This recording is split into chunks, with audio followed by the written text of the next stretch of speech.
총선을 한 달여 앞두고 여야 정치권이 긴박하게 움직이고 있습니다. 네, 여야를 가릴 것 없이 공천 내용이 커지고 있는데 국회 취재기자 연결합니다. 이준석 기자. 네, 국회 나와 있습니다. 네, 먼저 새누리당 상황부터 알아보겠습니다. 공관위가 차질을 빚고 있다고요? 네, 그렇습니다. 새누리당 공천관리위원회의 친박, 비박, 개파 갈등이 결국 폭발했습니다. 김무성 대표의 지역구 부산 영도를 경선 지역 발표에서 누락시킨 게 도화선이 됐습니다.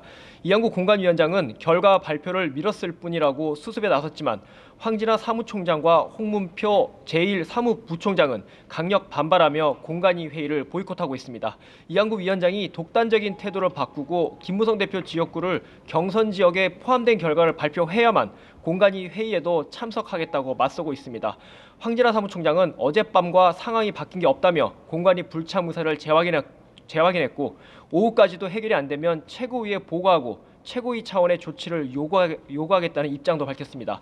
황진화 사무총장은 또한 시정 요구가 수용되지 않으면 이양구 공관위원장의 사퇴를 요구하겠다는 입장도 거듭 밝혔습니다. 이에 대해서 이양구 위원장은 독선적이라는데 다른 위원들에게 물어보라며 사실상 황진화 사무총장의 주장을 일축했습니다. 공관위가 정상하지 않는 이상 오늘 경선 결과 발표도 어려울 것으로 보입니다. 새누리당은 애초 9시 30분에 3차 경선 결과를 발표할 예정이었지만 이양구 공관위원장은 더 논의가 필요하다며 발표를 보류했습니다. 일단 공관위원 간담회에서 어떻게 결론 날지가 주목됩니다.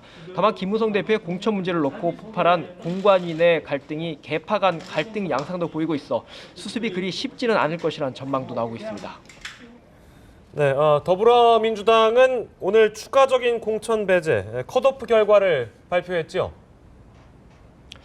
네, 그렇습니다. 조금 전에 발표됐습니다. 더불어민주당이 단수 공천과 경선 지역까지 총 107곳의 공천 결과를 발표했습니다.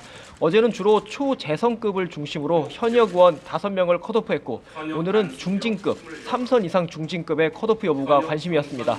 3선의 오영식, 전병헌 의원의 지역구가 각각 전략공천 지역으로 묶이면서 컷오프됐습니다.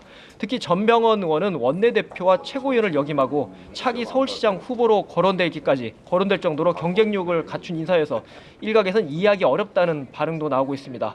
말하자면 종로의 정세균 의원은 공천을 확정지으면서도 이른바 정세균계로 분류되는 중진 2명을 함께 컷오프한 것이라는 해석도 나옵니다.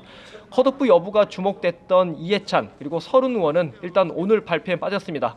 김종인 대표가 친노 패권주의 해소를 내세웠던 만큼 막판까지 논란이 될 것으로 보입니다. 또 정책위장을 맡고 있는 이목희 의원도 경선 지역으로 묶이면서 사실상 컷오프의 칼날은 비켜가게 됐습니다. 네, 국민의당 상황도 한번 알아보죠. 총선 야권 연대를 놓고 지도부 내 갈등이 커지고 있죠. 네, 그렇습니다. 더불어민주당과의 선거 연대를 놓고 안철수 공동대표는 불가하다 그런 입장을 고수하고 있습니다. 반면에 천정배 공동대표와 김한길 선대위원장은 새누리당의 압승을 막기 위해 선거 연대가 불가피하다는 입장입니다. 양측의 입장이 계속 평행선을 달리자 천정배 공동대표와 김한길 선대위원장은 결국 오늘 국민의당 최고위에 불참했습니다. 당분간 당무를 거부하겠다는 의미입니다. 김한길 선대위원장은 또 별도의 성명을 내서 야권 연대가 필요하다며 선대위원장직에서 사퇴한다는 입장도 밝혔습니다. 천정배 대표도 당무를 거부하면서 안철수 대표의 답이 없으면 중대 결심을 하겠다는 입장입니다.